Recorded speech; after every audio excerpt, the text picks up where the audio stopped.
Aloha, what's up everyone? It's good to see you. I'm JayDreamerZ. Welcome to my channel.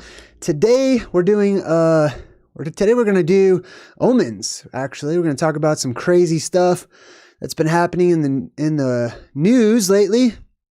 Specifically science department. That's the area that I like to cover first and foremost. Oh, also a huge shout out to Clashin Kara and her husband, who are watching right now on their big screen TV, which is pretty cool. So a huge shout out to both of you guys. Good to see you. Screenshot. Just kidding.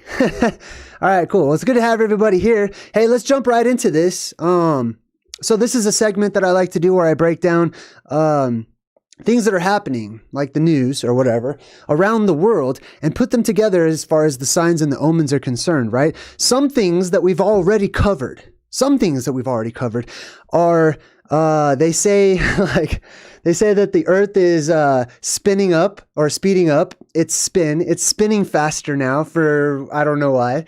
But anyways, I guess that is causing our days to get shorter, right? So we talked about the shortening of days. We've mentioned different things like, what is the core of the earth made out of? Is it molten? Is it solid? Is it ionic? What's going on with the earth's core? All sorts of weird anomalies, especially those pertaining to the earth itself and pertaining to the skies and the heavens and strange lights that are out there. All this weird stuff starting to happen. And it's interesting to me how they normalize it. You know, they say, oh, it's perfectly normal. Oh, this happens all the time. This has been happening forever. You know, we just haven't had the technology until like today. So congratulations. Today we have the technology. What's up, Piper Smith? I see you in the chat. Kelly Taylor, everybody. Tara Michelle, good to see you. All right, cool. So let's jump into some of today's headlines. And let's check out a few things here. So the first thing I want to talk about is the very first headline. Basically, I'm going to scroll through everything on the science section of Google News and kind of just discuss it from my own perspective pertaining to the omens and the signs of the upcoming apocalypse, which is something that I feel strongly about. Not just like I feel strongly as in it's a belief of mine. It's something I physically feel strongly about. I feel it. Like Phil Collins. Like I feel the apocalypse is in the air tonight. You know what I mean? Or maybe not tonight, but you know, right around the corner. If you wonder why I keep looking that way, it's because I put me on my screen on that side so I can look over here at the little news articles. Pardon me. All right, cool. Welcome if you're new to my channel. Good to see everybody. Let's check some stuff out. Let's jump right in here. So last time we talked about how is this not number one? You know what I mean? This should be bigger than everything. But now they're starting to talk about how they're going to send a crew of astronauts to the moon. But I want to clarify. Last time when we talked about this, we spoke about this and I thought they made it sound like they were going to the moon. Like if I said, hey, I'm going to, you know, McDonald's or whatever, I would never say that. But let's just say that I said that, right? Hey, I'll be right back. I'm going to McDonald's. You, in your mind, would think I'm stopping at McDonald's to actually step foot onto McDonald's, to go there, right? Well, that's not what they're doing. Apparently, the Artemis 2 mission is to just do the slingshot maneuver. That's their favorite one. God. The language that they come up with to describe all their little space ventures cracks me up. All right, so they're going to do their little slingshot maneuver around the moon and just come right back. That's it. They just want to go check it out real quick, come back. So they're making it sound as if, and they're trying to hype everybody up as if they're going to the moon. They're going to land on it. They're going to step foot on it. They're going to make little snowballs out of dust and throw them at each other. I don't know. I'm not sure how it works on the moon. But anyways, they are going to drive by. They're going to do a drive-by on the moon. NASA reveals astronaut crew. So last time we talked about this, they had no idea who they were going to pick right at the last second, 1 year before this is all supposed to go down, right? I'm assuming that means that, you know, they're all pretty good candidates. Well, let's check them out. Let's check out these candidates right here, right? So let's start with the first woman to ever go to the moon. Now keep in mind, they're not going to the moon. They're going around the moon and coming back, allegedly. I don't believe that they're going to the moon. I have all kinds of ideas about what the moon is, where it is, etc. Nonetheless, this should be an interesting thing to keep tabs on. This should be an interesting watch. You know what I mean? Hey, Southern Belle, you're right. I am doing a live stream today. Sheeta Sunshine says, I hope everybody's day is going well. Right on. Good vibes to you. All right, so we got the first woman to go to the moon, right? The first black guy, which is now it's weird how they say that. Okay, like I'm from a different time, which was like the 90s. I guess that's a different time now. You know what I mean? Times have changed so much that like being from the 80s or 90s is like a different time. It's crazy. But anyways, the first black dude to go to the moon, which now they're labeling that as like the first person of color. What the fudge is a person of color? I'm a person of color. You know what I mean? What am I, translucent? Can you see through me? Am I a PNG file? Like, what is that? Like, basically the first person who's not white or Caucasian, you could say, right? Who's going to the moon or whatever, which is so funny how they say that, right? Anyways, good job. Awesome. Let's see who else we got in here. I forgot who this guy is. Oh, actually, I want to talk about all four of these people just real quick. I'm going to touch base on them. I got some notes that I pulled up. I was doing a little research about these people just to see who they were, right? So there's some interesting stories already in development about these people and their backstories and who they are. You know, it's weird enough that they were just chosen right at the last second. A year before you decide to just randomly go to the moon when you haven't gone for like, you know, over half a century for no good reason. It's kind of weird to just pick your astronauts like less than a year before you launch, or, you know, somewhere around that time frame. All right, so let's check out these people real quick. So the woman, her name is Christina Koch, however you'd like to say that. She's a mission specialist. What is that? That sounds fancy, doesn't it? Doesn't that sound like she knows some stuff? Like she's the genius of all geniuses, or I don't know. I'll tell you what I gleaned just from watching a few of like videos. First thing I did is I went to YouTube to see if I could find videos of her in space. Okay. Because like, to me, that's a qualifier of being called an astronaut, is you have to have floated up in the sky for a bit. You know what I mean? So I went to go see if I could find, I did. I found many videos of her. I found more videos of this woman than anybody else in space. Okay.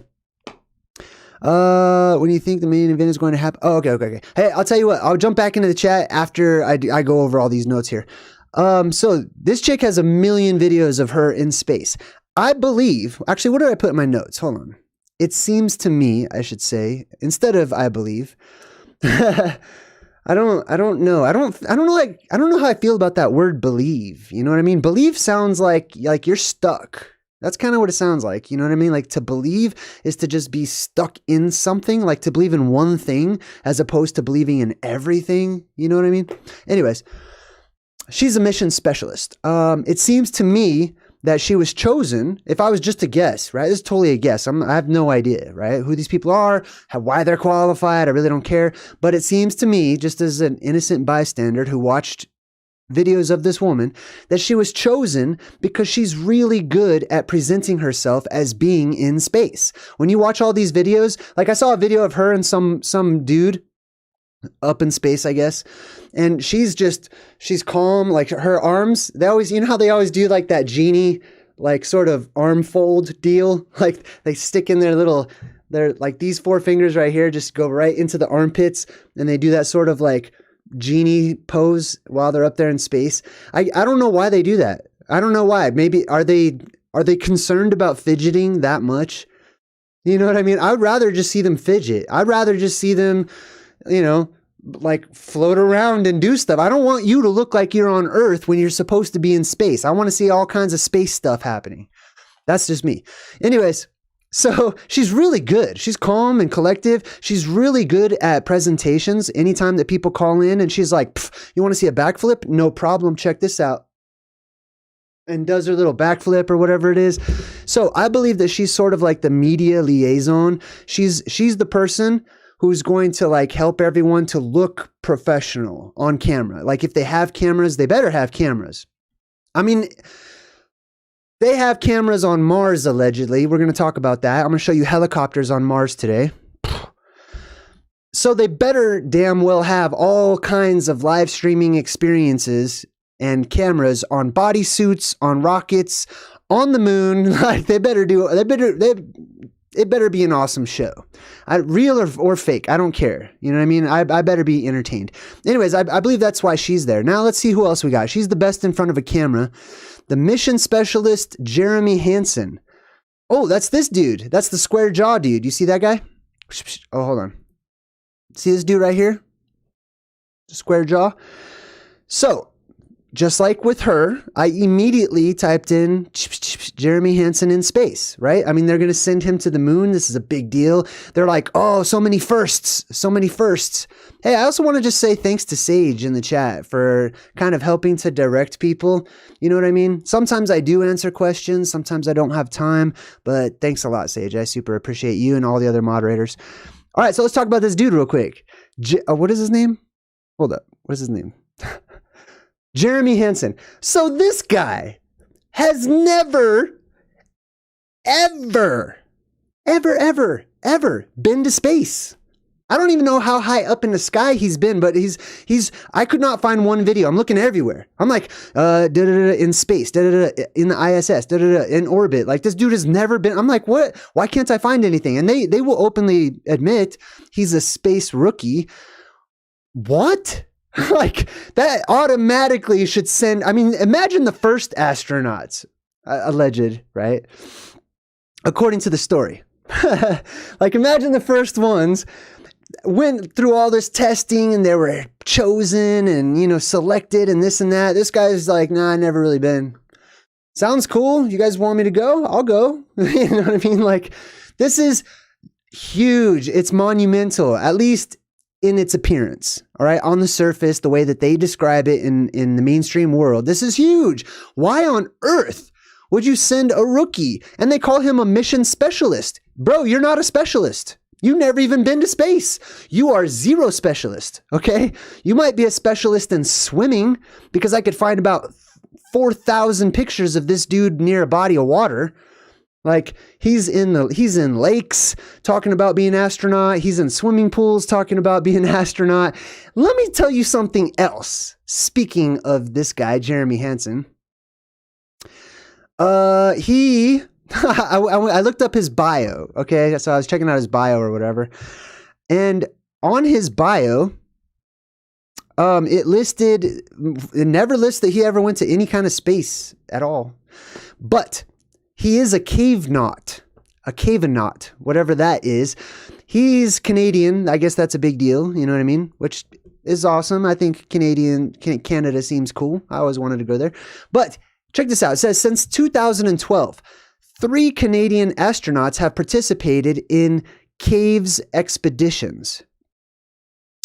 And he is one of them in 2013. Specifically, they spend their days creating 3D maps of sectors around the base camp of their cave. They make detailed photographic surveys as well, analyzing airflow, temperature, humidity, taking geological, biological, and microbiological samples with an aim to better understanding the fauna and the environment of the area, contributing to ongoing research and planetary protection, blah, blah, blah. Basically, he's a cave expert. Okay, so what was he called? Mission specialist? He's a cave specialist. Now, let me ask you a question. Now, keep in mind the fractal verse and the nature of reality as we hypothesize here on my channel, where we actually practice philosophy, right? Like the open ability to think freely and share those free thoughts that you have with others and listen to their free thoughts. You know what I mean? And art, a dying art, unfortunately. Anyway, why on earth would they need a guy who is an expert at spelunking, like, who's a cave expert when they're going away from the earth where there are no caves, where it's just the vacuum of space? You know what I mean? My theory is there are physical things beyond. Okay, beyond the sky up there, it's not what we've been taught. It's not what we've been told. So actually, it makes sense to me when I look at things through the Fractalverse lens. It makes sense to me that they got somebody up there who's a cave expert. That's so weird, isn't it? Right? Anyways, I thought that was interesting. All right, let's get back to these other guys. So we talked about the first black dude, the first chick. Let's see. Can I still say chick? Is that allowed? Or can I say that? I don't know. I can't keep up with all of the changing, what do you call that? Social norms or whatever. All right. And then who was the last guy? This guy right here. Who is he? I don't even know. Let me check. Let's see. Oh, the pilot, Victor Glover. Okay, I didn't put. Oh no, he's the commander. I'm sorry. Victor Glover is the black guy on the top, and the commander, I forgot his name. I didn't write it down. I don't have a lot of info on this dude. But anyways, really interesting, right? They got this team of 4 people who's going to blast off. They're going to take some weird, different route that they haven't taken before. I have so many questions. Where are all of the answers? Where is the main answer to the question when it comes to the moon, when it comes to space travel and all that flights of fantasy? There are so many questions that are just completely disregarded by the governments of the world. It blows my mind. The first question I have is, NASA has said we can't go that far. We can't do this. Basically, what they're saying we're about to do, they have personally said and admitted publicly, I should say, we cannot do that until we figure out how to get past the Van Allen belts. This is NASA speaking. They just ignore that like it never was said, like whatever. And they're just going to shoot these 4 people up there, I guess, into space or whatever. It should be really interesting, right? Especially since we have such high-powered cameras and stuff. We're amateurs, you know what I mean? Like, so much time has passed since the first alleged moon landing experience, or moon, whatever you call it, moon travel. So much time has passed that like technology has advanced so far that amateurs and people in the private sector are able to do things that, you know, only NASA and companies like SpaceX and stuff could do a long time ago. Is everybody awake? Are you guys awake? Is everybody good? Everybody can hear me?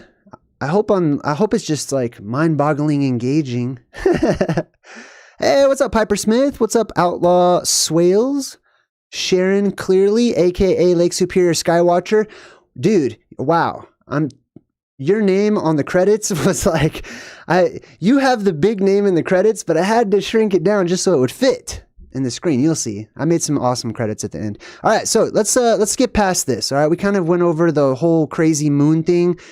If you guys have questions about the moon when we're done, or comments or whatever, feel free to, you know, chime in or whatever. But let's continue on real quick. The Snowball Earth. This is mind-blowing. This is mind-blowing to me, that you can say certain words before the word Earth, but not other words before the word Earth.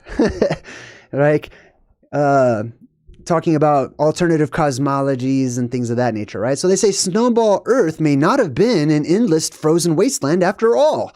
So what they're doing with this article is they're teaching you that the Earth used to be covered in snow, and they call it Snowball Earth, which to me is ridiculous. I mean, almost every aspect of what they teach in the mainstream about our world and popular cosmology is ridiculous to me. I find it super funny and entertaining, which is fine. You know what I mean? Like, I'm not going to get mad about it because, you know, I don't want people to get mad at my perspectives or whatever, but I think they're hilarious. Just like the snowball, like, where do the oceans come from, right? Oh, must be snowball comets, like bombarding the Earth over kabillions of jillions of quintillions of millions of infinite amounts of time. Use your imagination. Can't you imagine that? You know what I mean? Like, who's going to say no? No, I can't imagine that at all. You know what I mean? That's when they allow you to use your imagination. When they actually give you permission is when they're making up a bunch of crap. And they're like, I mean, you know, you got to imagine it over like millions of years, bro. Okay, so what they're trying to say is that the Earth was once a big old snowball a long time ago, right? Because suddenly there was a bunch of ice and stuff everywhere, etc. We cover this. We talk about this. It's called Fimbulventer. right? I did a whole video about Fimbulvinter and why the Earth gets so cold, or why we go through like a 7-year period. It's not millions and millions of years. This is all my perspective too. Even when I say something that sounds like it's an absolute, it's not really. It's just like attached to my own opinion that I've already put out there. I just don't want to say like, hey, it's my opinion like a million times. It gets really repetitive. Like my whole channel is my opinion and my perspective, basically. You know, you guys understand. Excuse me. Snowball Earth. A study explains how primordial life survived. How do I move that? Survived on Snowball Earth. Okay. Anyways, let's skip that one. We got coherent radio signals from an... Okay, so a repeating radio signal leads astronomers to an Earth-sized exoplanet. That's interesting. I believe that everything gives out pulses. Everything communicates, okay? If there are planets out there or whatever, they are alive. They pulse. They communicate. They speak. They send and receive information, as do you and me and animals and insects and plants and atoms and crystals and the air that we breathe. Everything does, right? It's just that we drop perspective. We become a little more base, and we allow ourselves to pretend under that veil of forgetfulness called Maya. Right? Where we forget that we are all the same and we are all connected. Or, as you can see, I got this awesome hoodie. Found this awesome hoodie that says all is one at the Goodwill. I was like, oh man, I'm getting that. I have to get that. It's so awesome. Anyways, let's see what else we got. Merging artificial intelligence and physics simulations to design innovative materials. Okay, that's boring. We're going to skip that. Superstring theory and higher dimensions. See, this is crazy to me, right? That they have stuff like these theories that are accepted. Like, how is one theory accepted, and then like modern academics is like, oh yeah, I'm gonna go to college and take a class on string theory. It's theory. It's a theory. It is something that is speculation that you're talking about. You know what I mean? Like it's a form of like philosophy, which is great. I support that. But to say that these theories over here are okay to talk about, those theories over there are ridiculous. You know what I mean? That sounds so dumb, doesn't it? Right? Photographer captures ultra rare red ring of light over Italy. I'm actually going to click on that one. We're going to talk about this one. So check this out. Do you see this right here? That is a plasma phenomenon that is known as an Elve. I don't know why they don't just call it an elf, I guess because of the acronym or whatever, but check this out. So you have, in a storm, right? Do you see these clouds underneath it? Those clouds are actually way super far away, right? And you have lightning at the bottom. That's the plasma phenomena that we see during an electrical storm, way down here at the bottom. Above that, you've got other degrees or different types of electrical phenomenon or plasma that's going on up there in the sky. The highest up electrical phenomenon that they have found so far is this right here. And they say that it exists 62 miles up in the sky, basically, right? Let's see what we got here. Let me see if it says the name of it. Oh, what is an Elve? So check this out. Clearly, it's supposed to be a play on the word elf, right? Like pointy ears, elf. The elves, I believe, come from space. Okay, they're the space race, vampires, Anunnaki, all that type of verbiage of those pasty, white-skinned beings that fall from the sky and they're seen as demons or fallen angels or whatever. They come down here, and that's why they name all this stuff after these entities or whatnot. Oh, I got a little YouTube counter. Look at that. It's working. How cool. I've upgraded my channel a little. I spent the last couple of days, you know, fine-tuning some things. I have a little counter. Look. Isn't that, I'm so excited. 199 people. Yay. How exciting. Anyways, let's get back to this elf thing. Actually, let's type it in. I want to show you. Elves, sprites, and jets. Boom. All right, so if you type in elves, sprites, and jets, a picture similar to this should come up here, and I'll show you. I'll show you what it looks like here. Hold on, let me get like the biggest one. Large size. Blue jets, sprites, elves. So they're showing you right here. Let's take a look at some of these. I want to get a good one. This looks like it may suffice if it will load. Ah, it's super tiny. Hold on, let me click on this link. Oh, Boudica donated $5 through the super chat. Oh, and I got a little sticker too. How cool. Hey, thanks, Boudica. High five. Super appreciate you. All right, cool. So let's check this out. Damn, it doesn't show it really. Well, let's click on a different picture then, right? I want to show you some of these. This one looks really good, actually. This one's perfect. We're going to open this up in a new tab and check this out. So they show you way down here at the bottom. You see the lightning? That's down where we live. So we look up at that and we see the lightning. It looks all gigantic and massive. But if you look here, you have what's known as trolls. You have sprites up here, which is literally like a plasma jellyfish up in the sky. And as is some of these blue jets, they also resemble jellyfish. And then they sort of have these tendrils that hang down, right? And then the Elve is at the very top, usually seen as a red ring in the sky, right? You know what I'm getting at, right? All right, cool. So I feel like that is very, very, very close to the top of the sky, or the limitation of the ceiling, or where they say space begins, etc., right? I think it's really interesting because it's just a red ring. Let's go back and check out their little article that they have on it. Let's see, where is it? Here it is. So someone actually snapped a picture of one of these, which is really rare. It's hard to take pictures of sprites alone. And actually, let me go back and show you those sprites. So you see these things right here called sprites, right? It's not like the drink, okay? It's more like a fairy or a sprite or something like that, right? So this looks like tentacles that literally just hang down out of the sky, or like a jellyfish that's up there in the sky. In our world today, because we don't have the electrically charged atmosphere that we do during the red sky or the time of magic, or the apocalyptic cycle that we are going into right now, these things only last, these sprites, they only last for like a second. Boom. Like they're little flashes up there in the sky, just like lightning, right?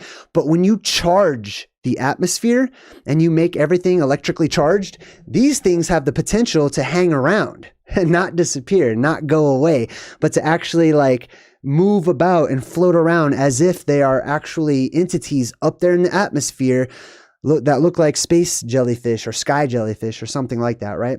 Which is exactly where I got the idea for my logo of my little jelly, by the way. All right, cool. So where were we? That is pretty interesting. Let's go back to Google News here. What else we got? Let's see. The Webb telescope confirms that we're looking at some of the universe's earliest galaxies.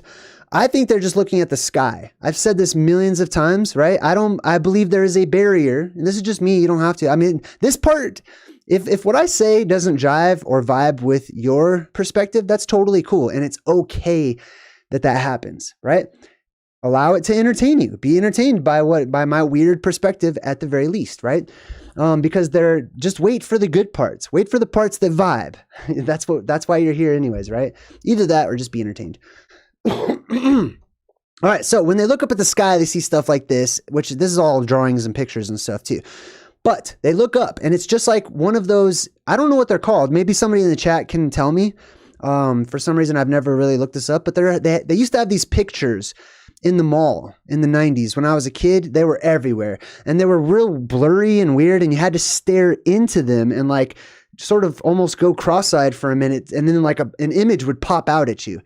That is how I see these people who look up at the sky, which I believe is like a solid structure. And they look past it. And because they're doing that, all this stuff appears to like pop out at them, and they see galaxies and stars and planets, and, you know, they wonder about life way out there and all that type of stuff, right? All right. What else we got? A massive asteroid, 2023 FM, will come close to Earth on Thursday. Has anyone else noticed this? This is, speaking of signs and omens, this is another sign and another omen. I am back at it again, Lord Racer. What's up? It's good to see you. This is another sign and omen of the times that we live in. I feel like every month they're like, oh, by the way, be careful. There's another asteroid that's going to squeeze between the moon and us, and it's going to be a close call. And it's going to be really close. Like, dude, we didn't have that many close calls and stuff like that all over the place when I was growing up. Now it's like every other, week or whatever. Like, oh yeah, remember last week when we almost got hit by an asteroid? Yeah, good thing it missed us, right? Just like the one before it and the one before that and the one before that. And the only ones that will actually hit us are the ones that we don't know about until they're on the news in some independent Russian TV show from a dash cam or something, right? They don't get heads up about real ones that really hit the earth. But it's just interesting to me, right? It's a sign nonetheless.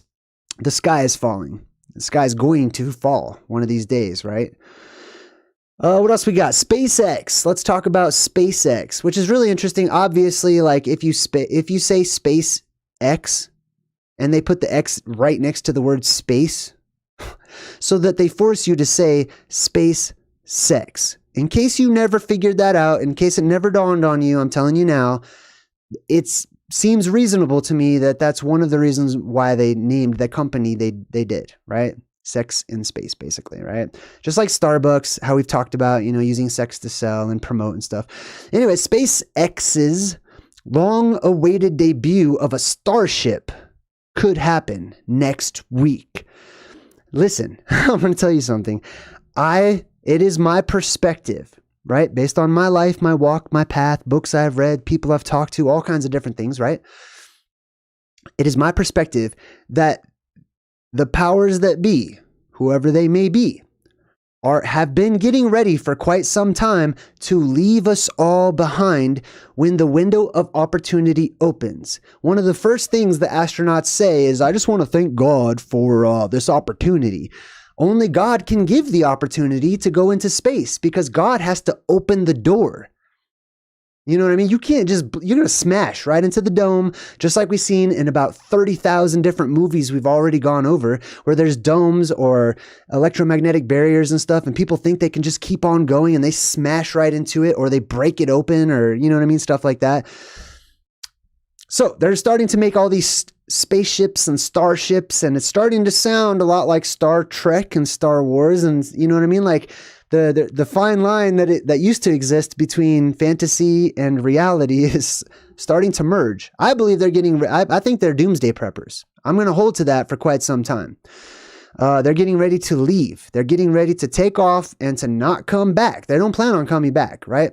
So all this stuff where they're like going out there, they've been testing the waters for quite some time. And I mean waters above. They've been testing those waters out for quite some time, shooting rockets up there, doing all of their little projects, you know what I mean? Dominic and Fishbowl and high jump and, all this stuff where they're practicing. They're getting ready for a bigger event. They're getting ready for the main show, which is Escape. Right? And they tell you this in all your music and all the songs that you listen to, that they want to get out of here, and they have friends and family who want to get out of here, and they want to leave this world behind. What else we got? Did the T-Rex have lips?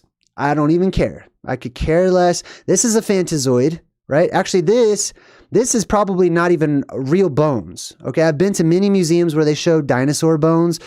They're not real. I've examined them personally. Up front, you can see sometimes they actually are chipped away. I don't know if like tourists are chipping at them or messing them up or whatever, but you can see there's like wire framing and stuff, like it's plaster or something.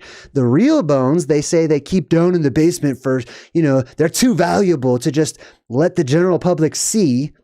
So they just let you see a mockery. They just let you see you pay to go see what you think is a real dinosaur fossil or bones or skeleton or whatever. But in reality, you're just looking at art. You know what I mean? It's just art. That's all it is. Not real bones that they really put together or whatever. However, there are real giant bones from real giant animals, people, all kinds of stuff, right?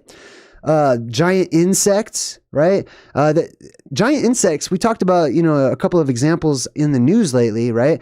But that's also an omen and a sign. Insects that they're going to get bigger, okay? After the apocalypse, everything is going to start growing and getting much bigger, especially those things that regenerate or reproduce after this apocalyptic event, when all of the world is filled with fresh and revitalized oxygen from inside of the earth itself, as the earth literally breathes the breath of life back into the surface world.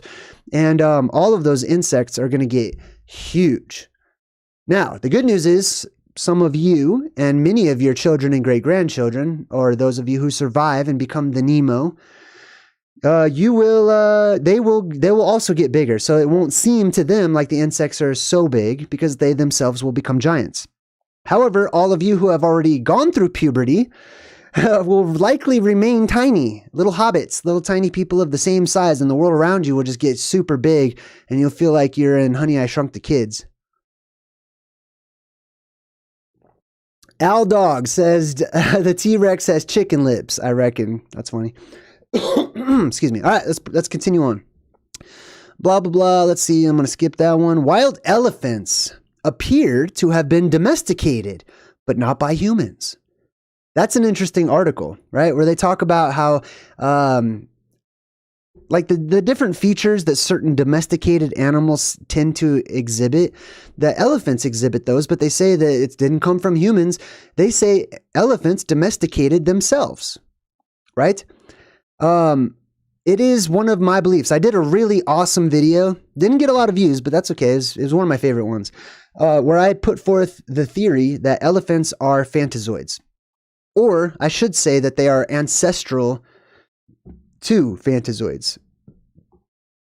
Now, what I mean by that is that, okay, let me step back a bit. If you're new to my channel, I believe in creatures called phantazoids, which are those heavenly, you could call them, from space or whatever, above, or terrestrial, specifically interterrestrial, not surface terrestrial, not our world, okay? They're animals from other realms above us, and they float down into our world as described by various holy books across time and various cultures and belief systems and creation stories and myths and legends, where they all agree that they all have their own versions of space animals that descend and float down. And sometimes there's some sort of humanoid figure that rides on some of them or something like that, right? You've all heard many of those types of stories. So elephants, I believe, are one of those. That elephants literally flew or floated down from wherever they came from out there, which is why they look alien to our world, as with so many other animals, right? So the idea that, where did that go? The idea that elephants domesticated themselves, look at that. That's an alien. Like that I could tell. Right? That's just, my heart screams, that's an alien creature. I think it's adorable. I think it's very cute. Elephants strike me as being kind-hearted, intelligent, not dangerous, not selfish. They're obviously huge, but they're not carnivorous or anything. They seem peaceful. They're very intelligent. I love and respect elephants. I love them, right? But I don't think they're from here, which explains a lot when you think about how we are versus how they are. Right? Anyways, elephants domesticated themselves because they're probably alien creatures. That's my thing on that. All right. 2 newfound black holes are the closest ever to Earth and like nothing ever seen before. It's like nothing ever seen at all because they don't exist. Okay. First, I don't know why they call them black holes. Have you it's just a hole, right? But space is a hole. So how do you have a hole in a hole? You know what I mean? It seems to me that when they have nothing to talk about, they just talk about black holes. You know what I mean? Like, what else can we put in here? We need like 7 more articles, guys. Let's do like 4 on like regular black holes, 1 on like theoretical black holes made by CERN, and another one on supermassive black holes, which are way bigger than your average black hole. And we talked about those black holes last time too, how they like somehow face only 2 directions. They have a front side and a back side, whereas stars and planets and stuff are 360 in nature. Black holes are like 2-dimensional windows in nothing, basically. Interesting. Also, the black hole symbolism for me is symbolic as an omen. When they start talking about holes in the sky, okay, space, the heavens, whatever you want to call it, that's not good. That doesn't bode well for us. That the concept of these holes out there in space it starts coming up more and more and more. It's because we tap into things collectively, subconsciously, that the sky will develop a hole in the sky and therefore depressurize, right? Japan delays the launch of some rocket because they screwed up the last one. The future of flying on Mars. You guys want to see a helicopter on Mars? Allegedly. Like, this is so, God, seriously. I'm gonna show you something. Like, I'm tearing up right now because I'm so like, I'm so mind boggled by this whole thing. But let's check this out. I want to show you this real quick. Now, here's a video. I'm gonna mute this because this is a YouTube. I don't know. This is from NASA Jet Propulsion YouTube or whatever, right? Now, watch this real quick. I'm gonna play this at 2 times. No, I'm just gonna play it regular. Screw it. All right. So hopefully everything's fine. But check this out. This is a drone, a little helicopter drone on Mars. Look at the clarity, right? You could see it kind of, you know, going back and forth and stuff, and then boom, it lands just like I were to be outside with a drone flying it around. Now they say this is Mars. I'm gonna say, like, I don't vote for that. I don't vote for this as Mars at all. It's like, I mean, I've already told you, I don't think you can get out of our world because there's a solid ceiling up there and it has to open up, and God is the one who opens it up. Sage, hey Sage, high five. Hey, screenshot. I'm just kidding. Sage has gifted 5 memberships. Hey, right on, Sage. Thank you. I super appreciate it. How awesome of you. You're a kind person, Sage. All right, so let's check this out. Oh, by the way, I looked up those memberships when people gift them, and I believe that they're just like distributed at random. I don't know if it's like you can claim it. I literally don't know how like that works. Like, but I think they just give them out to people at random. I'm not sure. If you guys know in the chat, feel free to educate people and let them know. But back to this video. Look at this. This is a helicopter drone in Greenland. I mean, I'm sorry, on Mars, right? How far away is Mars again? Let's check this out. How far is Mars? How far is Mars? Get your ass to Mars. I already broke down. I want to break down freaking that Arnold Schwarzenegger again, that movie again. All right, so Mars is 140 million. Okay, that's how you got to say that. You can't just say it regular. Okay, it deserves serious emphasis on how freaking far away this is. Okay, so they are flying drones, just like you could buy here at Walmart or Best Buy or something. At least the one, that's how it looks, right? Hold on, let me pause that. Takes up a lot of computer space. All right, so 140 million miles away, this is happening. Not that. This is happening. A drone. Zip. Look at the clarity of this video as well. Now let's compare this. You saw that drone just take off, bzz, right into the air, kind of hovering for a bit, just chilling, and then it goes right back down. That's 140 million miles away. Let's check out that video. Remember when we did that thing about Dart and how they're like shooting asteroids? They're literally playing the game Asteroids from like, man, that was before I was born, I think. That was Atari. That was the Atari days.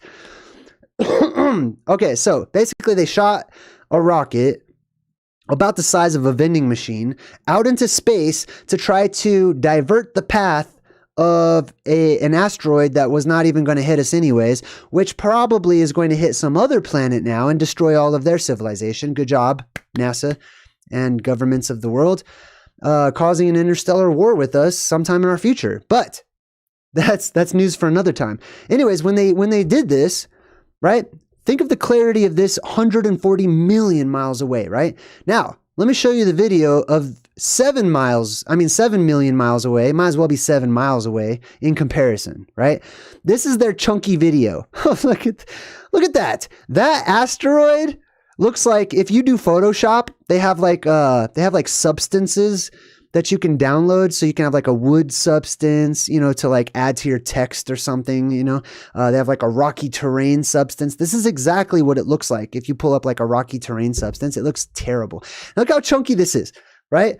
And this thing, I'm imagining, was destroyed, so it has to send all of this video before it's destroyed. It has to actually be like sending this away as it's happening. right? Can't do it afterwards because it's done. That's it, right? It's done.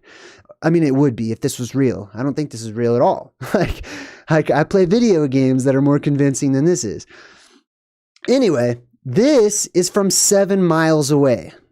Now, let's compare to 100 and, did I say 7? Yeah, 7 million miles away versus 140 million. Look, I could see it even bounce a little when it hits the ground there, which, by the way, I'm not even convinced. Like, if this atmosphere is Mars, hold on, let's ask, what is Martian gravity like, I guess? I have no idea what that means. Yeah, compared to Earth. Okay, so it is 2.66 times that of Mars. All right, so basically the gravity, they say, okay, gravity on Mars is almost 2.5 times less, right? So everything you're watching in this video with this little helicopter, this helicopter should act 2.5 times more floaty. I don't know how to describe this part, so you'll have to excuse me. Oh, I did not mean for all that to happen. Blah. That's that serpent tongue. See how they have like the sky and there's literally like a hole in the sky and there's like a serpent's tongue coming through that hole? This is the symbolism that they show us. All right, anyways, let's go back over here. So we talked about helicopters on Mars. They have live streaming, whatever videos. I don't know if it's live streaming, okay, but who cares? You might as well say it. I mean, if you're going to make up some stuff that just sounds ridiculous, like you could make up anything. You could pretty much say anything, you know what I mean? And just tweak your little, explanations here and there to make it sound legitimate. Anyways, helicopters on Mars. Now, do we have helicopters on the moon? How do you make a cricket sound? I can't do it. No, we don't have helicopters on the moon. Why in the hell do we have a helicopter on Mars 140 million miles away, but we don't have helicopters on the moon? We should have Amazon delivering stuff like by now on the moon. There should be all kinds of stuff. There should be like little personal moon adventure. There should be so much stuff on the moon, right? No, you can't. I mean, look at, they literally show you, here is the surface of Mars. Video, I can see detail. I could see rocks and dirt and dust and atmosphere and stuff. If I type in right now a view of the lunar surface, from the lunar surface, no matter how I word that, I won't get anything like this at all. Nothing. It'll just show me regurgitated pictures from over half a century ago. You know what I mean? Pooh, that's insane. All right, that's crazy. Like, that's insane. We'll get back to that. All right, hold on. Let's go back to Google News here. So they have helicopters on Mars now, apparently. And by Mars, I mean Greenland. All right, hold on. How does that even work? You know what I mean? Like, do you send the button and you say, all right, lift off, and you press the button to make that helicopter just go 10 feet in the air? Think of the time that signal would have to travel and take in order to go all the way to Mars in order to activate. You know what I mean? Like, I would imagine they would press that button and like 30 years later, like maybe something happens. I don't know. It's crazy what they say they can do. Let's see. What else we got here? Oh, here we go. Here's something interesting. The brightest of all time. They're calling this the boat, which means it's a sky boat, which harkens to ancient Egyptian mythology, Norse mythology, and some other things too. But they say the brightest of all time event, the brightest gamma ray burst in history. How do they wait a minute. Listen, pay attention. You got to watch out for these spells. Listen to how they word this. The brightest gamma ray burst in history. How long does history go? That's a really basic, easy, elementary question. How much time does history encompass? Forever is the answer, okay? Like, since whatever beginning there was, if there was one, to all of time, and they're speaking for all of time when they say the brightest gamma ray burst in history. That's not fair to the audience, right? It's not fair. They should be more specific and detailed with their They have no precision of language, basically. They're just lying and saying like, this is the brightest one ever.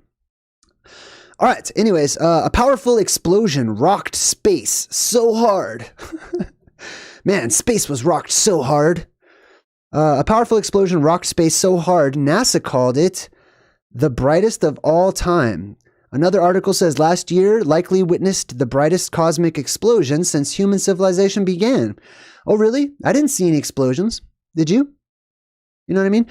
I have detailed records about real explosions that people historically wrote down. Entire civilizations worldwide witnessed explosions in the sky, bright, huge things that lasted for days and days and days. I mean, think about this. If they say that this is like from a star, which is, if you read this article, this is what they're saying, that a star exploded or whatever, and it turned into a gamma ray burst and it shot out both ways, right? I don't know. That's weird.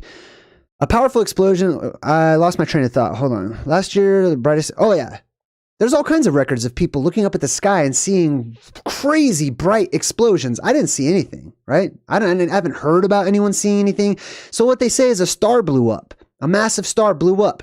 I mean, like, isn't that something that would have a lasting effect in a vacuum?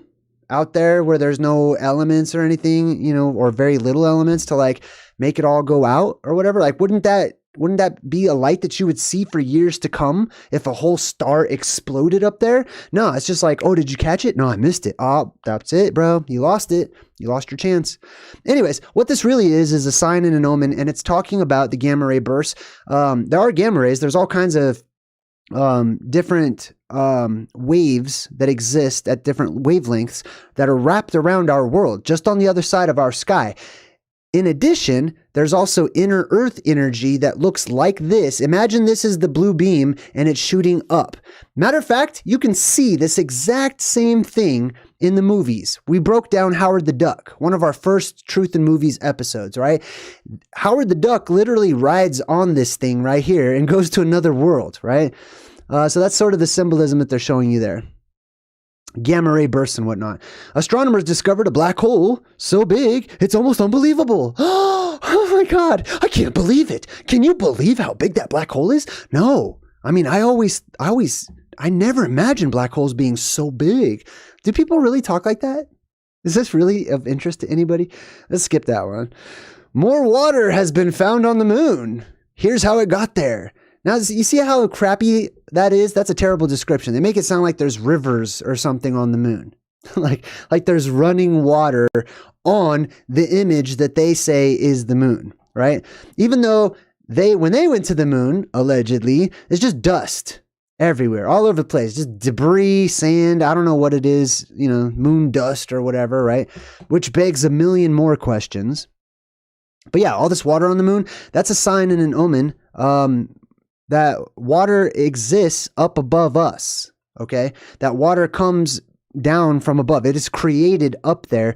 And it is my personal theory so far and perspective that the moon's made of water. I'm not the light that you see, not the plasma that you see in the sky, but the actual physical moon that is projecting the image of the plasma moon, that it's ice, that it's just made of ice, that it's a part of our sky way up there up high. And it just projects this image up on top of it. And that's why all of these different dark areas are named oceans. They're all named oceans. Every single thing on the moon is named, many of these things are named after bodies of water. Wired magazine says a toxic time bomb is ticking in the Arctic. I agree. Like we just talked about, when we were breaking down the Truth in Movies for Fight Club, remember that? And we were talking about making soap and all the different ingredients that you need in order to make soap, and how soap making can be dangerous because of the chemicals that are involved. And those same chemicals can be found, and soap can be naturally produced and is naturally produced just by the permafrost melting, right? And by permafrost, if you don't know what that is, right? Basically, around the Arctic Circle, there's an area that's called the permafrost. And it's supposed to be ice that's just permanently cold and stays ice. Obviously, it's not perma or permanent because it's melting right now. Anyways, it's organic material. It's ice that is a mesh of organic material, which means life. A bunch of dead stuff is really what it means, okay? There's a circle, there's a ring of death around the Arctic area, right? And that why? Because it's evident, it's proof, or it acts as a form of proof that that there was some sort of cataclysmic event that had happened that had killed much of life and swirled it all around into a huge circle. And then something happened and the Arctic Circle froze, etc. Anyways, my point is, because it's organic material, when it's frozen, it keeps in all of those chemicals and stuff, and it keeps them from being released. When those chemicals start being released because the permafrost is melting, right? Then you have explosive potential, as we've talked about in that Fight Club movie breakdown. All right, moving forward, we got, let's see, the EGS launch system. Looking forward to working with Artemis 2 crew. So I guess they're saying that they're going to go whip around the moon next year. And the year after that, they're planning on actually landing on the moon, right? So 2024 or maybe 25, I can't remember. But it should be interesting nonetheless. I'm not of the mindset that any of that is the way it is portrayed. So for me personally, it is it's interesting to me to see how it's going to play out. I can't wait. I can't wait to see what kind of crazy stuff is produced by this next moon mission. I mean, look at the backlash of the first one, or the first ones, or whatever. You know what I mean? Look at all the millions and billions of questions that have arisen just out of that one thing. And now they're just casually going back, not answering any of those past questions. I can't wait to see all the people on YouTube talking about it and all the new ideas, theories and whatnot, right? I mean, we'll see. We'll see what happens. Weird threat. NASA detects a ring-shaped sunspot. Solar storm fears rise for Earth.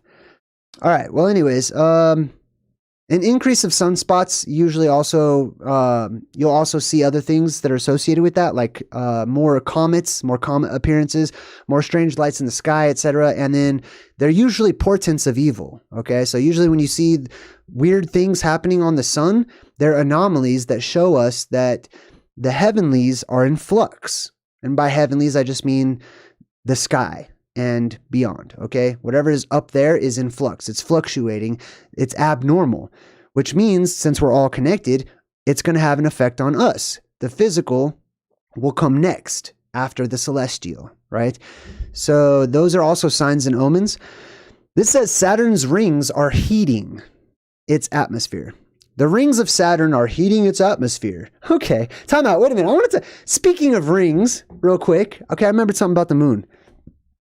You see all that dust, right? When they were up there, I guess, like moon dust or whatever, which is crazy, right?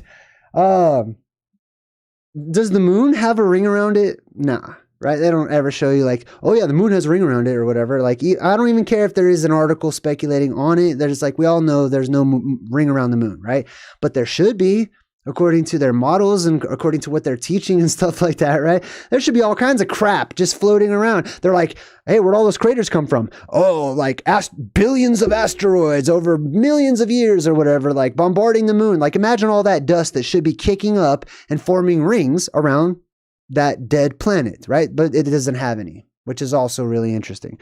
But they say that Saturn's rings are acting like a microwave for some reason, to heat up the planet. Now, I'm not saying it's true. I'm not saying it's false. What I am saying is this article is a sign to people like myself. It is an omen of things that are happening here, being that our world is heating up, okay? The sun is getting hotter and hotter in the sky. I can't believe how bright the moon has been. Have you noticed this? Okay, as of this live stream today, whatever today is, the 4th of April, I saw the moon when it was half full. And I went outside and I mean, it was casting clear, sharp shadows on the ground. It was bright. It was so bright. Like I decided to like go off into the shade of the moon. I didn't want to, it was too bright. I didn't want to, like it was nighttime. I didn't want, to squint when I was outside at night. And it was only halfway full, right? The moon is getting really bright. It looks a little bit smaller to me personally. I don't know if anyone else shares that view, but things are getting hotter. right? Which leads us to the blue ring of death when the sun turns blue. Pardon me. All right, let's continue on. Sleight of hand magic. Nah, I don't want to read that one. What else we got? Blah, blah, blah. Absolute zero. No. What else we got? Social niche. What would happen if the asteroid Ryugu hit the Earth? Nothing.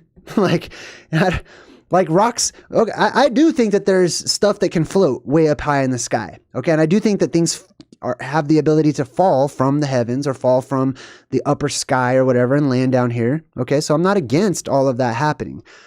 But the way they portray it in like Hollywood, like some outer space asteroid that's going crazy speeds and it's just gigantic and it's an Earth killer. No. Kronos is the Earth killer, okay? Like, there are world eaters out there, and those are what you have to watch out for as far as the world ending. Not like a little pebble, like, bouncing off of a huge, gigantic terrain, and then a fire that just somehow does a 360 and just goes all the way around the Earth, even though, like, the explosion was up here. It's just like, boom, it's spreading. The explosion is spreading all the way around the Earth. Doesn't that sound stupid? To me, it does. What else we got? Galactic revelations, molecular precursors, blah, blah, blah, dum. A passenger aircraft that flies around the world at Mach 9. Okay, for rich people, obviously. Large double ring disc. Disc. Yes. So that word popped out to me, right? That when they speak about space, it's okay for them to use the word disc. Except for in reference to our home. Did you notice that? There's all kinds of, when they talk about space, like they use the word disc, you know, from time to time, and it's okay, right? They'll talk about proto-disk planets and stuff. Like, wait a minute. Like, how is it okay to refer to proto-disk planets way out there in the heavenlies as you're staring into that 3D picture called the sky or whatever, but you can't refer to our world as disk-like or whatever, right? And how does that even work? If it starts spinning, right? Imagine like a pizza dough. And I'm just sharing my own thoughts here, okay? But imagine you have like some pizza dough. You've all seen pizza guys tossing the dough up in the air and spinning it, right? Starts off as a blob, just like they say the Earth started off as. Malleable, stretchy, almost liquid in nature, right? They talk about how the Earth originally was like dust, I guess. Okay, I'm going to paraphrase mainstream academics, okay? There was nothing, and then a bunch of dust was everywhere. Okay, so it was kind of dirty and all that nothingness. And the dust was attracted to all the other dust. And it all started like making a rock. Because that's what it would make if you put a bunch of dust together, or dirt, or I don't know what, a dirt clod. I don't know. Earth Clod Van Dam. Anyways, all this dust comes together, and for some reason it's all getting hot. Right? Because it's a bunch of dust now. And the more this big old dust ball is, the hotter it's starting to get. And it starts melting, right? And it starts becoming kind of liquidy, but it's spinning too. So that they have to say that it's spinning if they say that it's sucking stuff into it, okay? Because they balance out the two or whatever, right? So if you have that pizza dough and you throw it up and spin it, what happens? Is it like a basketball in the air and it just spins around? No. It flattens out into a disc shape. All right, anyways, I'm kind of going off on a tangent there, but I just thought that was interesting. They used the word disc. All right. College kids prepare to send the first private lunar rover to the moon. This is how long NASA and your governments of the world have taken to go back to the moon. They've taken so long and they've procrastinated so long for probably good reason, right? Because they can't, because it's impossible. Because I don't want to say it's impossible, right? But I mean, it's like, that's like saying, let's go to frickin' Neverland. You know what I mean? Like, it's not impossible, but we're talking about a fictional place that exists in a story form or whatever. Anyways, this is how long they've taken. That now, like, college kids are planning on landing their own rovers on the moon. Like, we literally don't have anything like they have on Mars, right? Where they have helicopters and drones and whatever's going on. So the kids these days are like, dude, if NASA could do this 60 years ago, we definitely have the technology to do this ourselves. You know, we're tired of waiting or whatever. So, hey, good luck to them. That's exciting to watch. I can't wait to see what becomes of that. Check this out. Check this out. science educator Bill Nye explains light years. I'm going to click on this. I'm not going to allow it to play though, because, you know, all the fun things. So hold on, let me get his big old dome in the picture here. Look at this dude. First of all, doesn't he look angry? He looks like an angry dude. I'm just saying our face, our spirit, okay, molds the body. All right. The spirit molds the body. And if your spirit is dark or bad or whatever, your body starts to reciprocate that. Okay.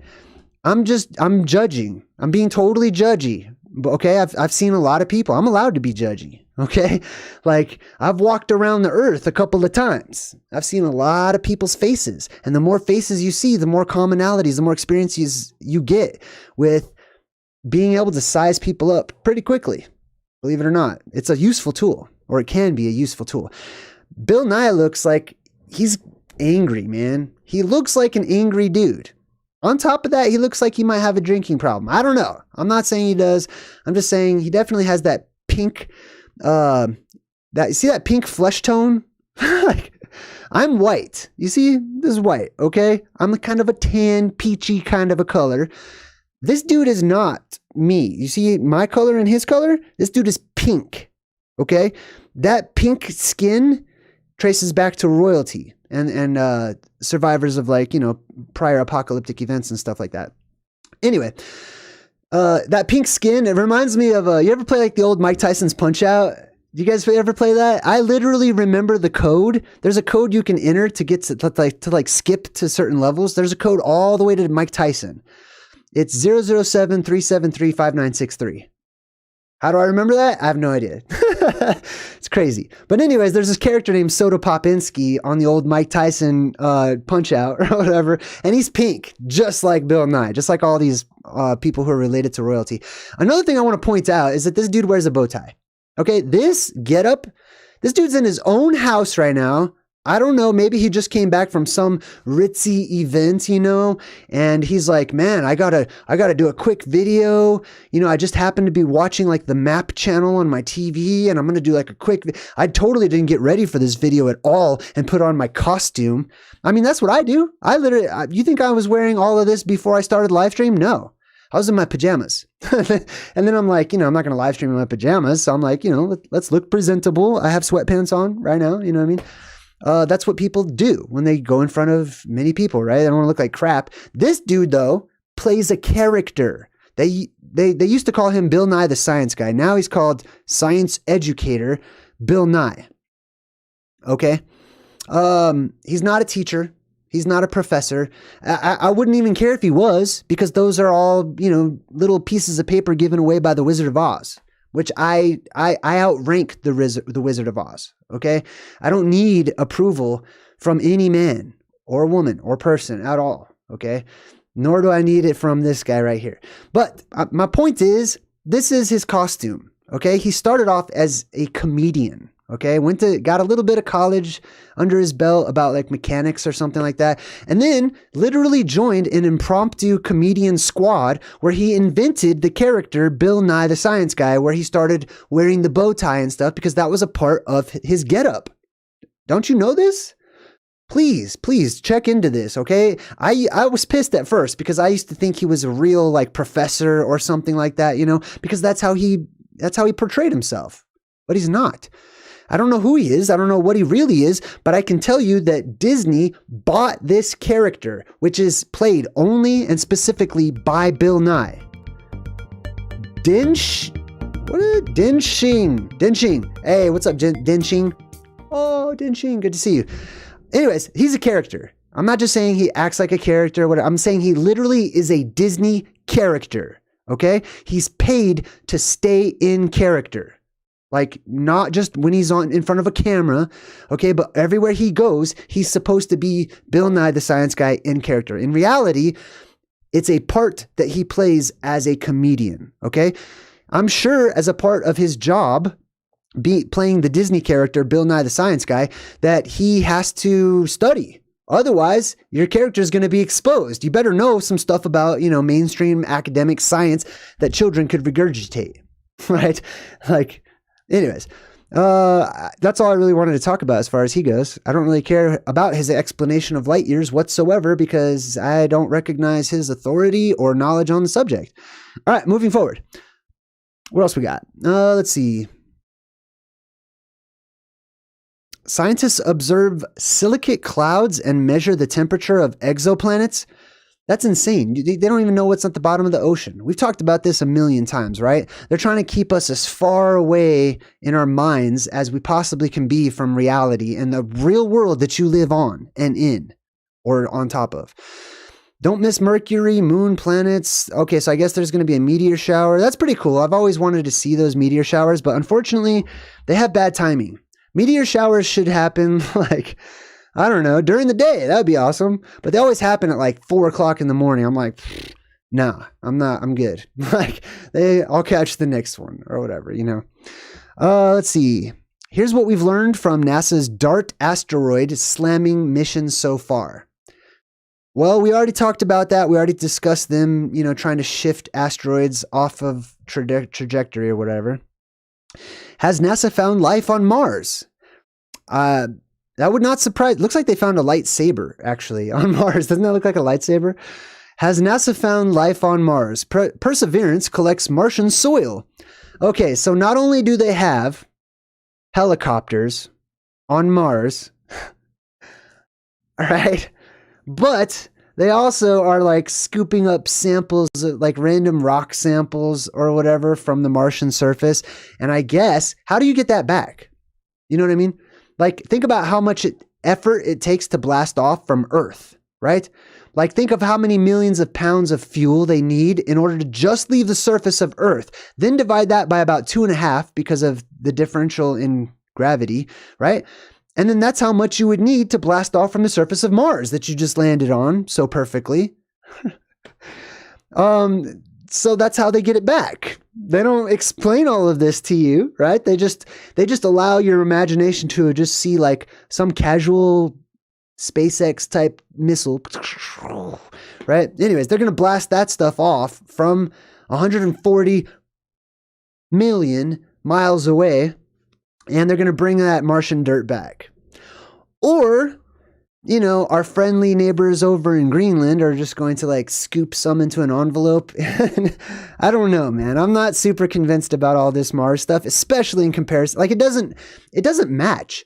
Everything that they're doing on Mars should be happening on the moon if the stories are taken for granted. Okay. If you just accept it at face value, everything that they're doing on Mars right now should be first happening on the moon, and then they should be speculating about doing it on Mars or anywhere else. It should go in order from here outward, right? Not like, oh, we've got astronauts living on Jupiter's planets and, you know, maybe one day we'll have people living on the moon. Like that's backwards. That doesn't make sense. All right, what else we got? Let's see. The first known dinosaur egg may be mineral found 140 years ago in India. All right, more phantazoids, okay?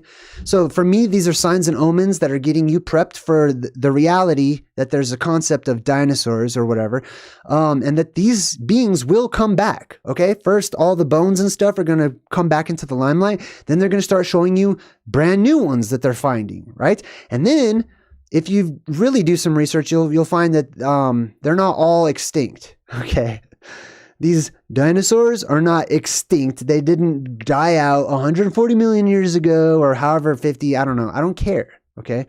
Because I don't follow that story anymore, any longer. I've grown past that. That's a children's bedtime story to me. Okay. So there was not in my mind this comment hurtling towards the earth and then pow, and then a worldwide, you know, fireball wrapped around and all the big dinosaurs died and all the little ones were safe or, you know, whatever that dumb story is. I don't believe it. I do believe that there are many bones worldwide from giants and cyclopses and titans and strange monsters and monstrous creatures that come from up under the earth and from the heavens above. But they just label them all lizards, basically, which is crazy. Space travel makes you rapidly age. I disagree with that. I don't know where they got that from. That's an absolute statement. That's just telling you as a matter of fact. Oh, but now there's a solution. Well, thank God, because we're all such advanced space travelers. Listen, according to their model, you are a space traveler. You're flying, wobbling, spinning, going through uncharted something on a collision course to something inevitably, traveling through space. Okay, so technically you're a space traveler. So technically right now, we have entropy in our world. Sin, entropy, things are falling apart, decay, whatever you want to call it, which causes you to age, okay? It's not how long you have lived since you've been born. It's how fast you are decaying since you've been born. That's the aging process, okay? If you're immortal, you know what I mean? Like you don't age. You gain years, you gain experience, you know what I mean? But you don't age. Excuse me. So yeah, space travel, if you're out there, everything I've ever learned about being up in the heavenlies says that it imparts immortality. It's the exact opposite of aging, basically. And they say interesting stuff too, like you grow, like the astronauts grow. You know, you might hear some astronauts like, yeah, I grew 2 inches since I've been up here in space or whatever. That's because things up there are gigantic. They grow to gigantic sizes. So when they fall down, it's like giants falling down onto the earth or floating down. Right? With the depressurization or whatever. Things reach an equilibrium and then they just float right back down. Nice and safe. They have a soft landing or whatever. All right, anyways, let's continue on. How order emerges in bendy beam. No, we're not doing that. Scientists discover fossilized footprints. Okay. What is this? I don't know what that is. Greenland. Oh, here we go. Speaking of Mars. Okay. Speaking of Mars, they say the Greenland ice sheet is getting close to a melting point of no return. That's interesting. All this ice that's melting and stuff is very interesting. Where did that ice come from? That's first and foremost a question that should be addressed if you'd like to know what's going to happen to that ice in the future. Okay. They don't know where all this ice came from. They just finished showing you that they believe that the Earth was a snowball. Okay. So basically this is remnants of the Snowball Earth theory if you're believing that kind of stuff, right?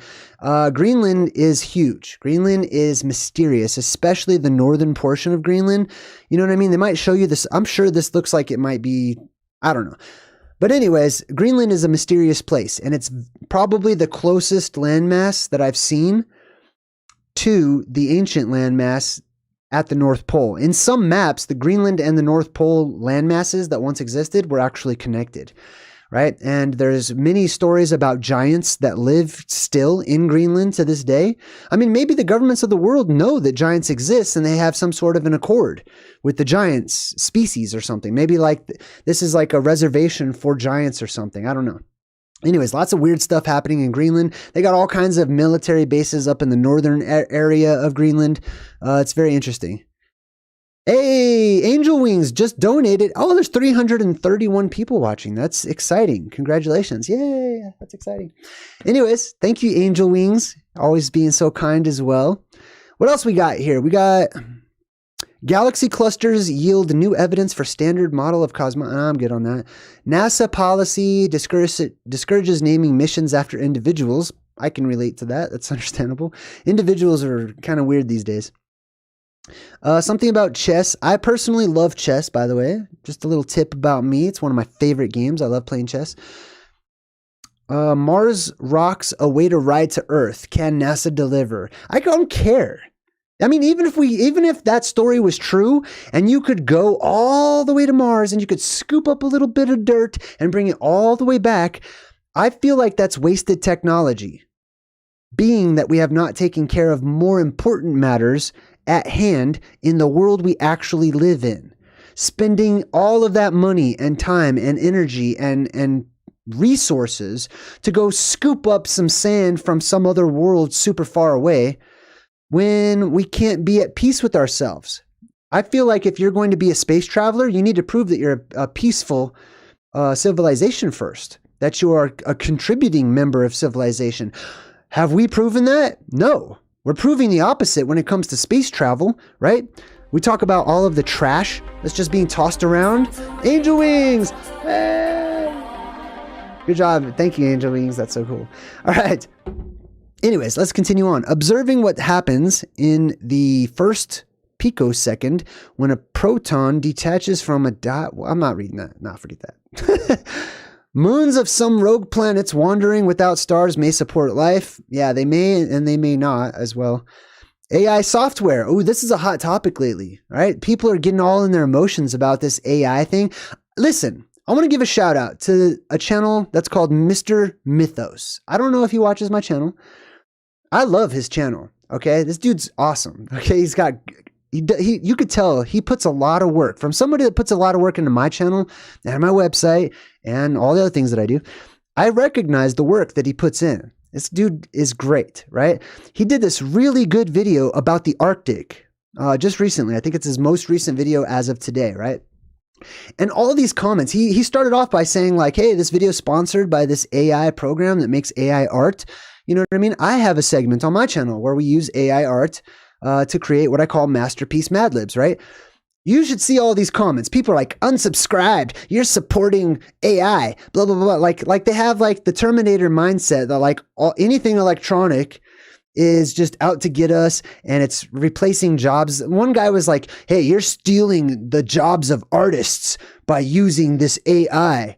And so I commented on that comment and I'm like, bro, by that logic, you're literally stealing the job of the mailman by leaving a comment. Like, you know what I mean? He's just picking and choosing where he wants to be okay with technology helping out and not okay with technology helping out or whatever.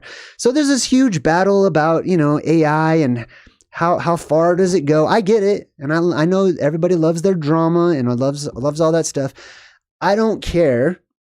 I try to get along with everything, including robots. Okay. When I go, I literally talk to robots. I do. I thank them for their service. If they provide services for me, when I remember, I actually thank, like when I go through the automatic doors, I'll give it a little high five and I'll say, thank you, robot. My son will copy me. He'll say, thank you, robot.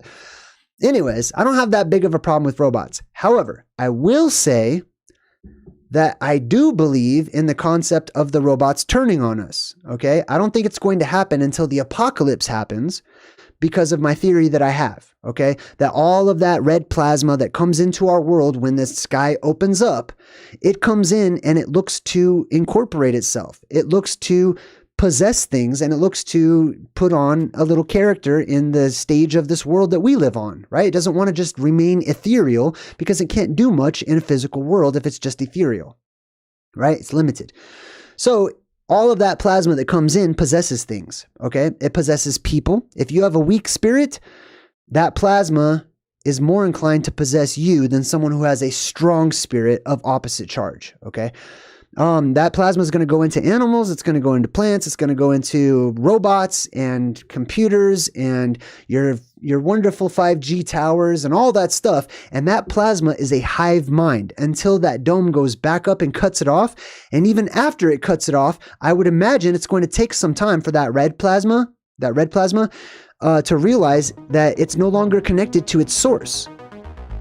Oh, Rush! Like and subscribe. Donated $5. Hey, right on. Thank you, Rush. High five. Thank you, Rush. Anyways, I do believe that red plasma will come in here and it will possess objects. It will turn on our electronics and it will give them, or seem to give them, a life of their own. Now, that red plasma is coming in to clean out this world, okay? That's why it's seen as being evil, because it kills things, okay? It causes a lot of destruction and terraforming, and it kills a lot of, life or whatever to make way for new life, basically, right? So that's why it's seen as the bad guy so often. But anyways, it comes down and it possesses objects. It goes into specifically empty vessels, right? Especially empty vessels, like all of our technology, all of our leftover, whatever didn't get sucked up into the sky and comes back down. Those things have the very real possibility of turning on all by themselves and acting according to their very own will, right? Now, the first thing they're going to do is they're going to think about what their present, most immediate directive is, right? Which was before the plasma was cut off by the electromagnetic dome that goes back up.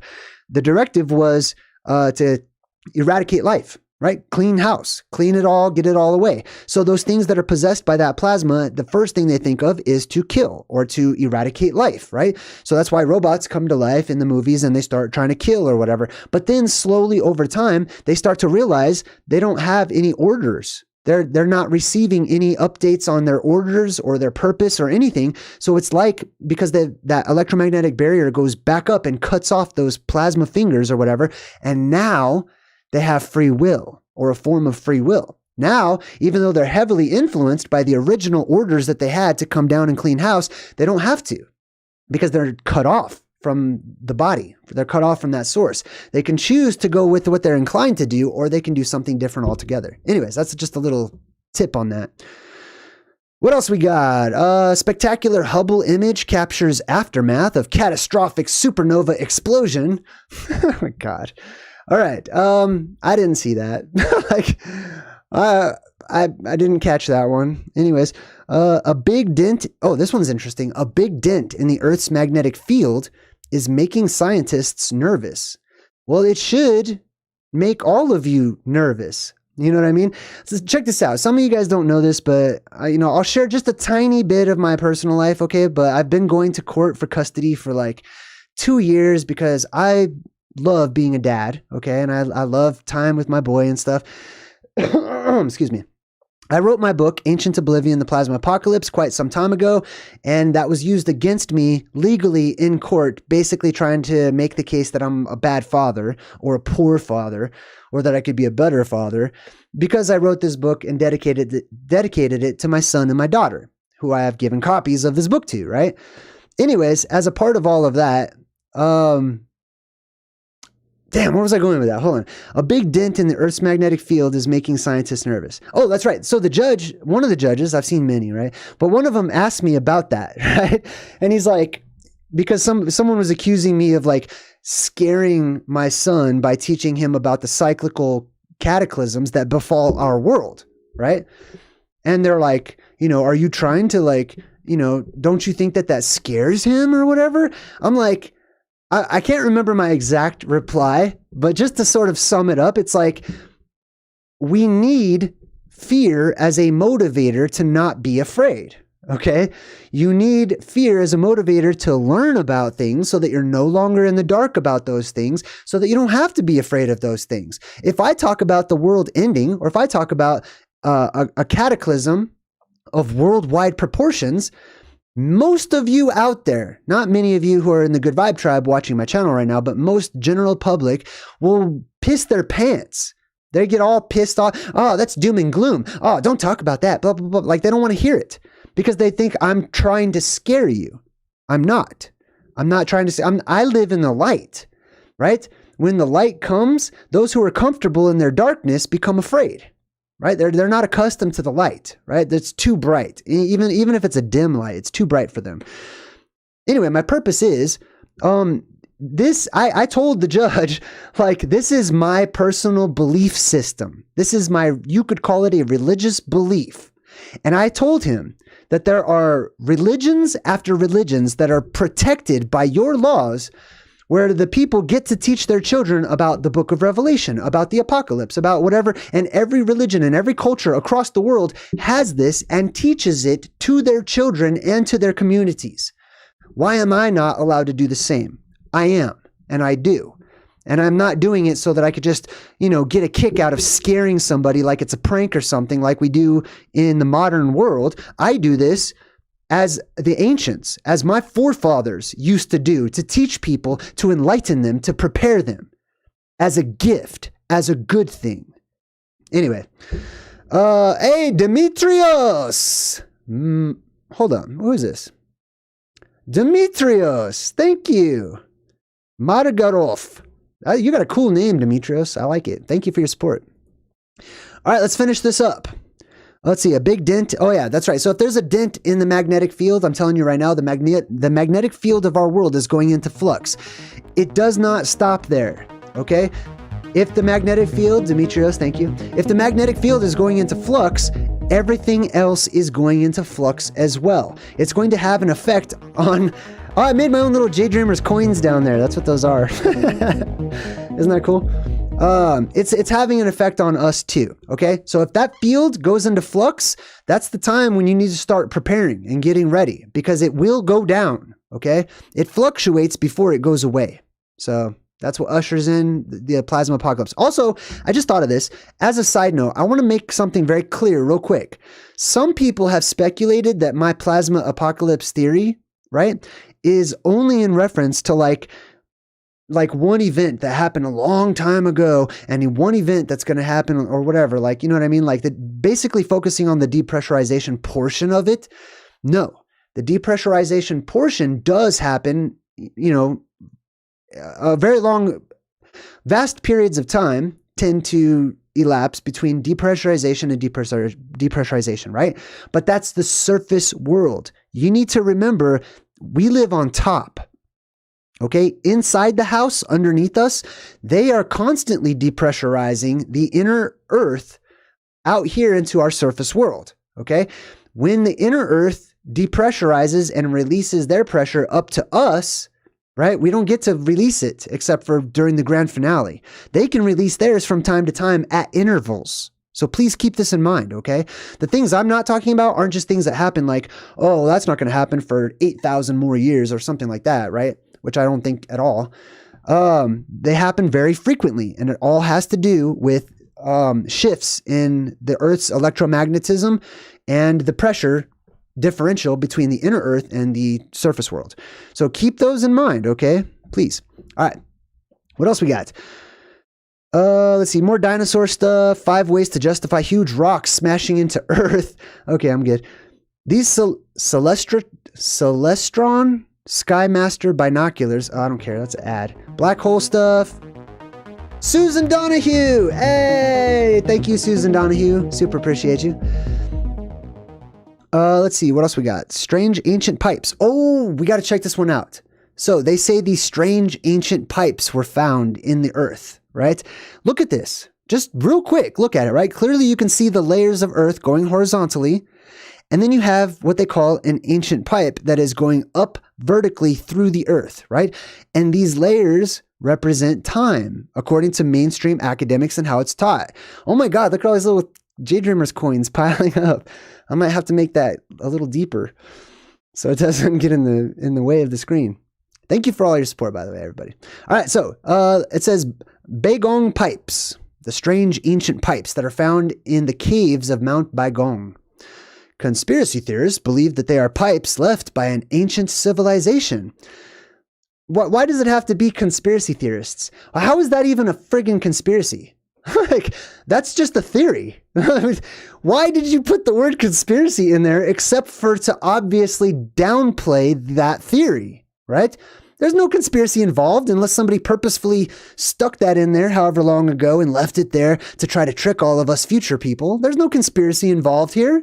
It's speculation. It's philosophy. It's just wonder, right? A similar phenomenon found in Pennsylvania. So this happens worldwide, right? This is an anomaly and academics hates it. Let me tell you why. They teach you that the earth just layers itself out somehow as it's sucking in space dust, I guess. I don't know. It layers itself out horizontally. So therefore, you should not have anything that is going perpendicular to that horizontal layering of the earth. There should not be anything that is just transgressing all of millions of years of layers or whatever, right? It should be impossible according to how they teach it. But they also find this in like trees. There's many petrified trees and stuff that literally are found, or not literally, that are actually found that grow or not grow, but they're straight up and down throughout thousands of years symbolically of layers of rock, according to the academic model. Now, I'm going to tell you this. Please keep this in mind. I feel like it's going to be very helpful for many of you out there. Much of what they use to determine the age of, for example, this, I don't know what that is, spinal cord or tree or something. I don't know what that is. Okay, but whatever it is clearly totally different from the rock on either side of it, right? Or the dirt. They determine the ages of these things by seeing how fast they have broken down. I have not heard them take into consideration or take into account entropy increasing exponentially. The exponential increase of entropy is not taken into consideration. They just imagine entropy is just a steady constant. You know what I mean?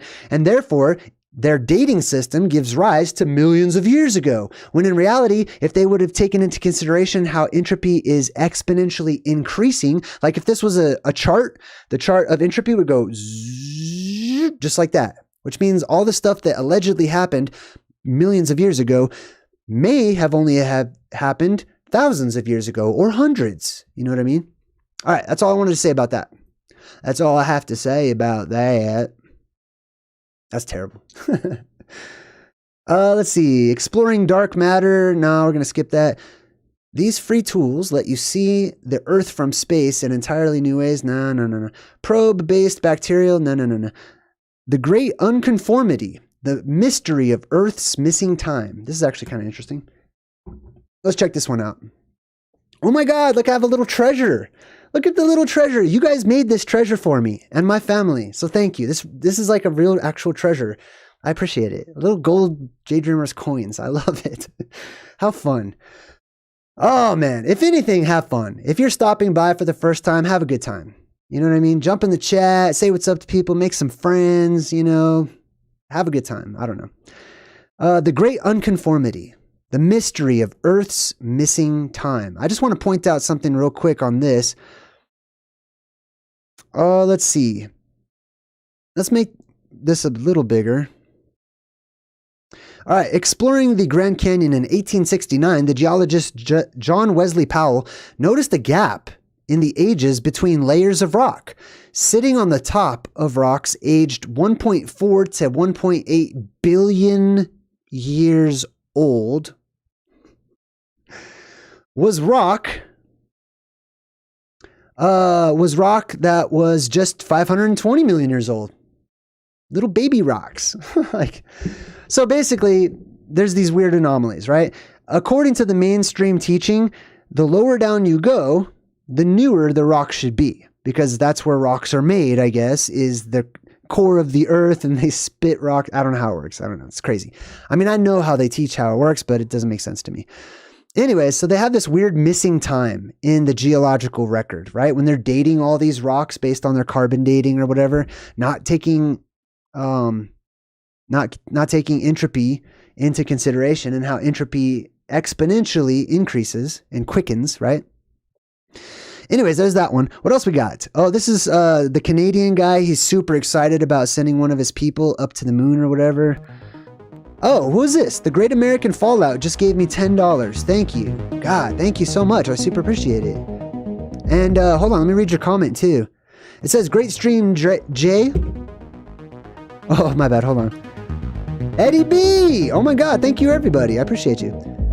Great stream, Jay. Your theory, every time I click on it, your theory on red plasma reminds me of the movie Maximum Overdrive. Hey, Great American Fallout, I actually did a review, Truth in Movies on Maximum Overdrive. It's in my Truth in Movies playlist, so go check that out. I think you'll like it. It also explains why all evil characters have red eyes. I love what you do. Right on. Thank you. I appreciate you. Eddie B. What's up, Eddie B? Says Plasma Apocalypse Relief Fund. Semper Fi, bro. Hey, thank you. Man, everybody's so kind. I appreciate you. All right. Let's finish this one up. Massive ocean discovered beneath the Earth's crust, containing more water than on the surface. Now, that's interesting to me in that I have a unique and interesting theory about where the oceans actually came from. Right? Water is created by smaller things, by molecules, or what do you call it? Like gases, right? Gases that interact with one another build water, specifically hydrogen and oxygen, as we've been taught, right? And that when the blue beams of the Earth shoot upwards into the sky, that it's oxygenated, it's ionized oxygen, and it fills the sky with oxygen all over the place until the next apocalyptic cycle, when the sky opens up and ionized hydrogen enters into our world and smashes into that oxygen. Gentoo Gone, thank you. I super appreciate you. Let me leave you a little super chat up there. I appreciate you. And what that does is it immediately creates water in abundance, and it all drops down and gives us a water world. It gives us the world of today, the blue sky and oceans, basically. Right? All right, let's move on to the next one. Thank you again, Gen2Gon. Super appreciate you. And thank you again to the Great American Fallout and also to Eddie B. All of you. Very much appreciate you. All right, what else we got? Astronomers spot a giant alien world with 2 suns and a raging sandstorm. I will tell you that when it comes to other worlds, normally I have found that they are a binary star system or sometimes trinary. But for us to just have one light source or one sun or whatever is strange, right? And we've gone over many stories where people have actually talked about seeing 2 suns in the sky. Also, 2 moons in the sky. Sometimes even in like ancient Asian legends, they talk about how there used to be 10 suns, right? And that all of them except for one were shot down by this special arrow, right? All right, moving on. Actually, was that it? That was it. That was our presentation for today. All right, sweet. Let's jump in the chat. I'm gonna take off all this stuff here, and I'm just gonna jump in the chat. If you want to talk, just get my attention. If you have a question or a comment, and we'll hang out for just a little bit, and we'll wrap things up so you guys can check out the new credits. Hold on. Boom. There we go. All right, cool. I hope you're all enjoying. I hope that the music, I do like that I play a little bit of music there. So I spent hours making sure that it wasn't too loud. That's something I can't stand about YouTube is like, man, like everybody's volume levels are so different. I have to turn some volume up to max, right? And then I get to a channel that has really good volume and it nearly blows out my speakers and I'm like, right? That's crazy. All right. Let me give some shout outs to everybody who's here during the live stream. Hey, before I do that, a big shout out to all the future people, right? Not everybody can make the live streams, unfortunately, but that's okay. I'm still right there with you. I hope that you'll leave some comments in the chat. I have decided for this particular podcast, I guess is what this is called. Every other episode, I'm going to make it available to the public, but every other episode after those will be for members, right? I'm trying to do a little, extra something for people who are showing so much support for my channel. And I've got a surprise on the way. I don't know if I'm going to unveil this surprise when I get 90,000 subscribers or 100,000, but I have something I've been working on for almost a year now, a long time, that I think many of you are going to really enjoy. So if you would like to unwrap that present a little sooner, feel free to share my channel out to people. I don't do it. The only time I've ever shared my channel is I have business cards. Check this out. You hear that screeching? That's a train. So check this out. Speaking of trains, you know how there's all these crazy train crashes lately? I live right next to a train tracks. Like, you can hear it right now if you can, right? There's a train right there. I'm like, I heard about all these train crashes because I'm thinking about the signs in the Omens, right? And I look it up. How often or what are the odds of a train crashing, in the United States or whatever?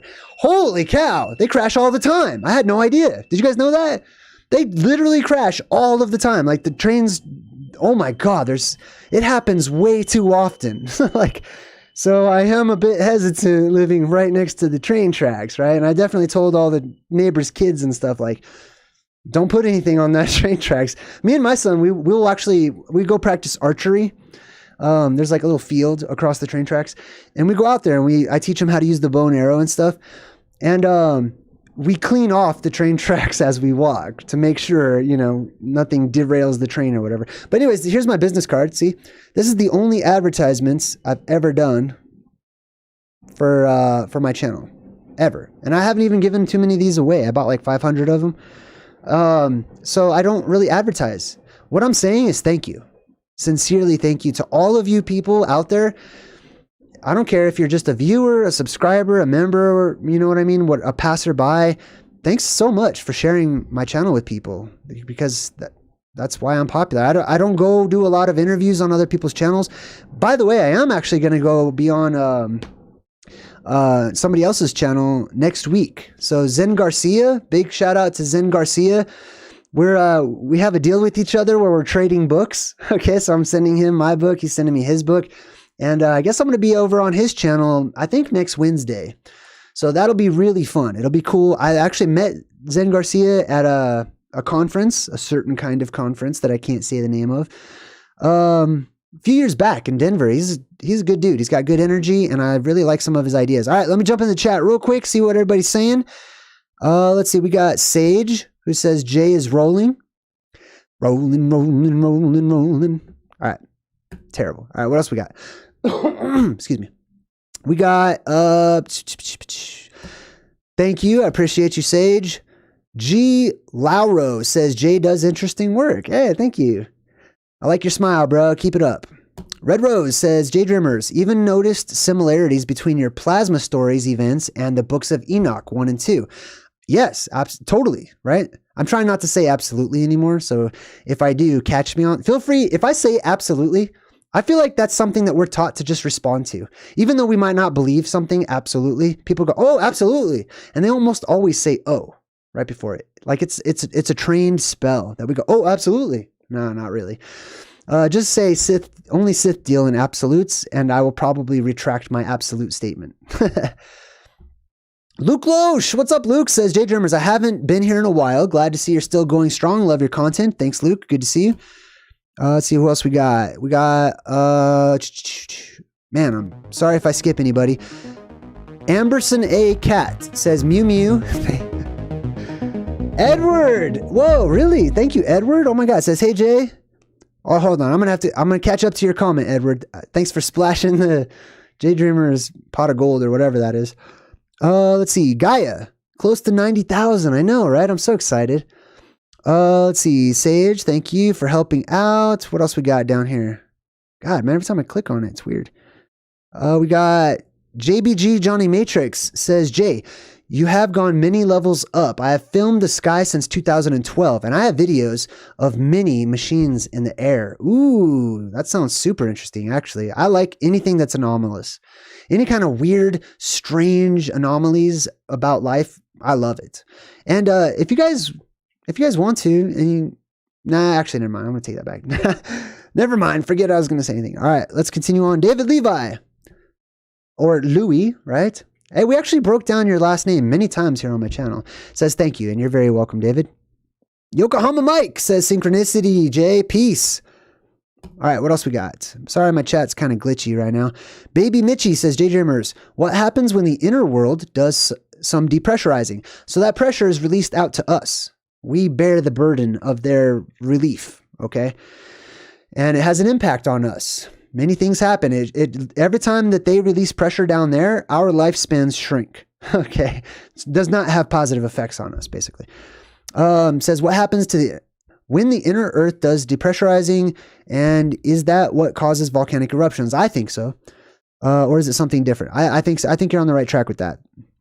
What else we got? Edward. Oh my God, Edward. Hey, that's a cute puppy. Hey, where's my puppy? I don't know. We'll say hey another time. Says, hey, Jay, here's my sign of appreciation for sharing your profound knowledge and wisdom. Man, thank you. Oh, that's so nice. Thanks, Edward. I super appreciate you. All right, let's see what else we got here in the chat. It skips. I'm so sorry if it skips. Tara Michelle says, thank you for a wonderful stream. You're super welcome, Tara. What else we got? Anything else? Linda says, I'll be watching for community posts. Good, good. Lindsay says, do you think that the population control would be linked to preventing the plasma apocalypse? Yes, I do. I feel like that's very likely. All right, that's about it. Thanks for watching. I super appreciate all of you. And I can't wait to read all of your comments and go back and read the chat when it's all uploaded. It does take about an hour for the chat to load. So I'll see you guys soon. Until next time, I'm JayDreamerZ saying good vibes and goodbye.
Come